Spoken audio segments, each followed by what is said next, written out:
Hey everyone, Richard here with this week's reading of Shard of the Sun.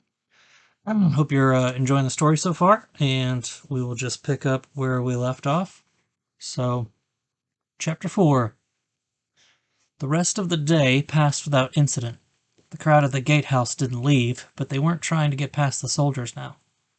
Derek doubled the number of guards just to be safe. Broderick spent most of the day walking the honeysuckle fields and watching the servants harvest the nectar. His cousin had spent his day dealing with the various aspects of his business. Broderick hoped that this wizard fellow could tell him what the shard was and how it was causing odd things to happen.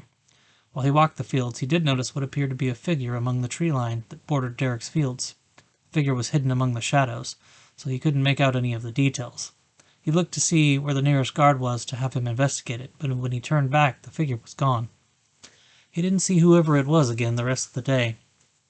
After dinner, Derek told his wife that he and Broderick would be back late in the evening and not to wait up for him. Claire insisted on Broderick tucking her in before they left. Once they were gone, Derek handed Broderick a dagger. For safety, he insisted. The slums are a dangerous place, especially for someone like me. Broderick strapped the blade to his belt and hid it under his shirt. He had been to Muirwood many times, but he had never been to the slums.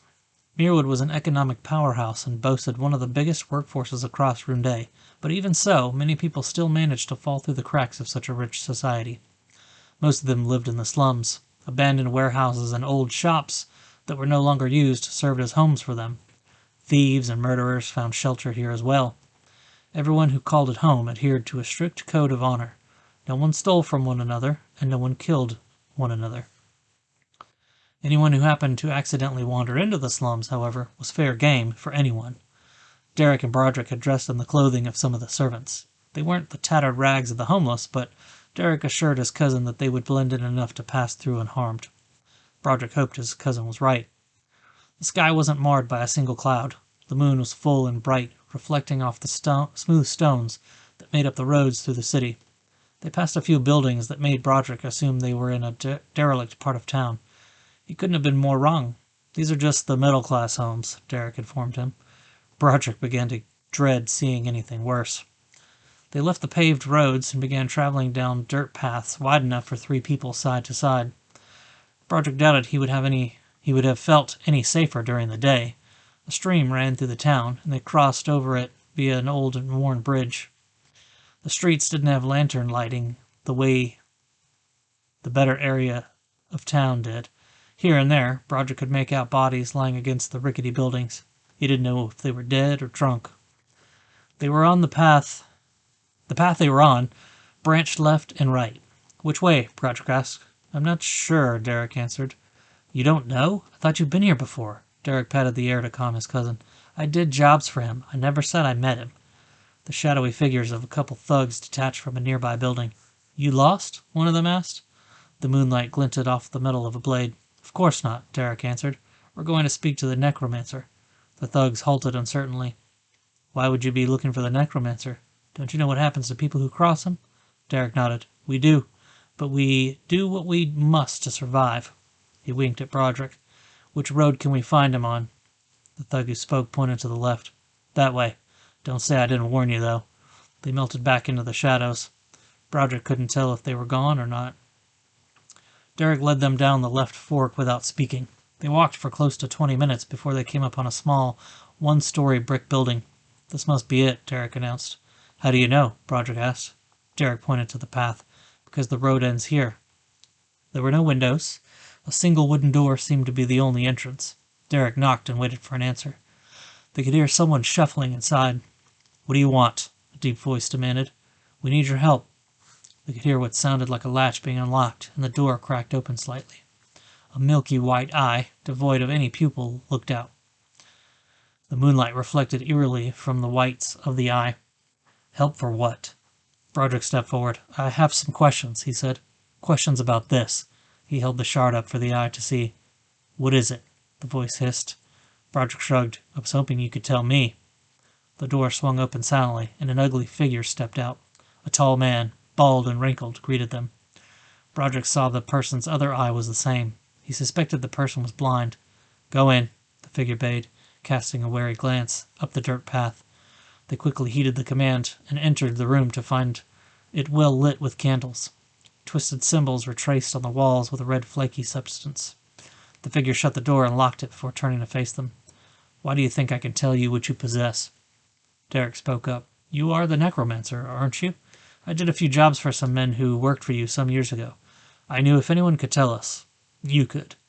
The figure remained silent for a moment before walking over to a table covered with a variety of vials and bowls filled with different colored materials. "How can you see?" Broderick asked. He immediately felt dumb for asking. He should have kept his mouth shut. The figure looked at him and smiled. "I see more than you do." The figure raised his hands up before his face and breathed into them. The ugly appearance faded away. The necromancer wasn't a man, but a woman. An attractive woman. Flowing blonde hair spilled down her back, glowing with a soft sheen in the candlelight. Her skin was smooth and flawless, the color of bronze. Her eyes, however, remained empty pools of white. "I thought the necromancer was a man," Derek breathed softly. She smiled. "Reputation is everything," she replied.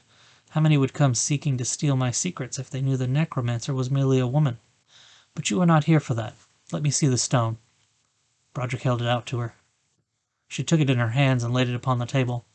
Retrieving a book from a shelf behind her, she opened it and flipped through the pages. "I have seen this material before," she explained. "It is rare and valued immensely by wizards." "Where did you get it?" she questioned.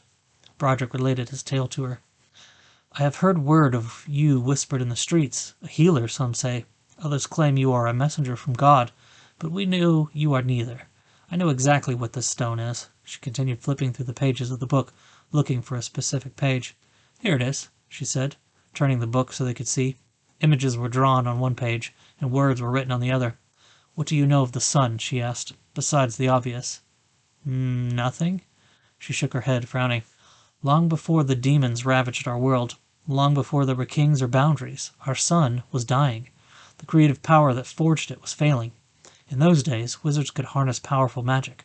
They could boil oceans, crack open the skies, command the elements. Several wizards from varying beliefs came together in an attempt to save the world. No one knew for certain what would happen if the sun died, but many speculated our world would not survive. They decided to make a new sun, one that would not fail or grow weak. It would be powered by their magic. There were three orders of sorcerers. The Order of Shadow, who gathered the darker side of magic, who studied the darker side of magic. The Order of the Upright, who believed magic should be used to better the lives of people. And the Order of Neutrality, who believed every mage chose to use their magic however they saw fit. Each order worked upon a piece of rare crystal, imbuing it with powerful spells. They melded the pieces together and wove the magic into it. When our sun finally died and darkness fell over the earth, the wizards unleashed the new sun. It had been the source of life. It has been the source of life ever since. The secrets of the magic used were never recorded, and as time passed, wizards lost the ability to control such magic. They are still powerful, do not mistake that, but on much smaller levels than when our sun was remade. She held it up in the light. "This must be a piece of the sun. This shard is why you have experienced the things you have. It uses your body as a means to channel the magic. You are very lucky, or very cursed." "Cursed? How could he be cursed with something so powerful? The power of this shard brought my daughter back from death. Someone who controlled power like that could do anything," Derek interjected. "Precisely," the necromancer said. "You will be the target of every wizard who knows you possess this. I saw it fall from the sky. I know I am not the only one who did. There are others," she shuddered, "who will not be stopped from finding it. That I can assure you. Word of your miracles has traveled quickly in Mirwood. You are not safe here." "I have many guards," Derek answered, waving his hand. "We are safe." The necromancer laughed. "Do not be foolish. There are some things that cannot be stopped by steel and strength." "I have noticed something," Broderick finally spoke. "With the bird, Claire, and the sick boy. They all have this look in their eyes. Is there any significance to this?" The necromancer tilted her head. "What do you mean?"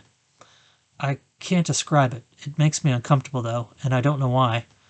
I'm going to show you something. Do not be afraid," she said. She closed her eyes and began to chant softly.